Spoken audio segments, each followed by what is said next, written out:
విఘ్నేశ్వర షణ్ముఖ పార్వతీ సమేత పరమేశ్వరాయ నమః. Ramadevi astro and వాస్తు ఛానల్ని వీక్షిస్తున్న ప్రేక్షకులకు స్వాగతం. సింహరాశి వారికి 2024 సంవత్సరానికి సంవత్సర ఫలితాలు ఎలా ఉంటాయో చూద్దాం. 2024 సంవత్సరం గ్రహ సంచారం ఇలా ఉంటుంది.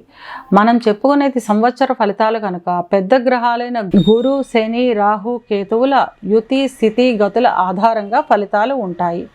గురువు మేషంలో సంచారం చేస్తూ మే 3వ తారీఖున వృషభ సంక్రమణం చేస్తున్నారు. శని తన స్వక్షేత్రం మూల త్రికోణ రాశి అయిన కుంభంలో సంచారం చేస్తున్నారు. రాహు మీనంలోను, కేతువు కన్యలోను సంచారం చేస్తున్నారు. ఈ గ్రహగతులను అనుసరించి సింహరాశి వారికి 2024 సంవత్సర ఫలితాలు ఎలా ఉన్నాయో చూద్దాం. మఖ 1, 2, 3, 4 పాదాలు, పుబ్బ 1, 2, 3, 4 పాదాలు, ఉత్తర మొదటి పాదము కలిపి సింహరాశిలో ఉంటాయి. సింహరాశికి అధిపతి రవి. గత సంవత్సరంతో పోలిస్తే సింహరాశి వారికి ఈ సంవత్సర ఫలితాలు చాలా ఆనందదాయకంగా ఉంటాయి. ఆస్తులు కొనుగోలు చేస్తారు. ధార్మిక కార్యక్రమాల్లో పాల్గొంటారు. కోర్టు వ్యవహారాలలో విజయం సాధిస్తారు. విద్యార్థుల విషయానికి వస్తే ఉన్నత విద్యాభ్యాసం చేసే విద్యార్థులకు ఈ సంవత్సరం ప్రథమ శ్రేణిలో ఉత్తీర్ణత సాధించగలుగుతారు. అనుకున్న విద్యాలయాల్లో సీట్లు సాధించడం, క్యాంపస్ సెలక్షన్లో మంచి ఉద్యోగాలు సాధించే అవకాశం ఎక్కువ ఉంది.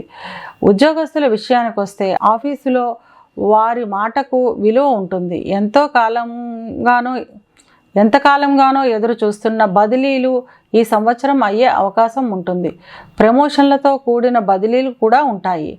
వ్యాపారస్తులకు కూడా ఇది మంచి కాలంగా చెప్పవచ్చు. అధిక లాభాలు ఉంటాయి. భాగస్వామి వ్యాపారంలో భాగస్వాముల మధ్య ఉండే చికాకులు తగ్గే అవకాశం ఉంటుంది. సంతానానికి అభివృద్ధి ఉంటుంది. మంచి ఉద్యోగాలు సాధించడం, వివాహం కుదరడం వంటి మార్పులు ఉంటాయి. అన్ని రంగాల వారు ఆస్తులు కొనుగోలు చేసే అవకాశం ఉంది. సింహరాశి వారు ఆధ్యాత్మిక చింతనతో ఉంటారు. ధార్మిక కార్యక్రమాల్లో పాల్గొంటారు. కోర్టు వ్యవహారాలలో విజయం పొందుతారు. అయినప్పటికీ మానసిక అశాంతి ఉండే అవకాశం ఉంది.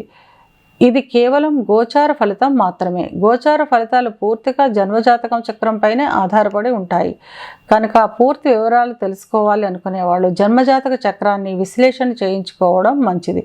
సింహరాశి వారికి అనుకూలత పెంచుకోవడానికి, ప్రతికూలతను తగ్గించుకోవడానికి రవికి అర్ఘ్యప్రదానం చేయడం, దుర్గా స్తోత్రాన్ని పఠించడం మంచిది.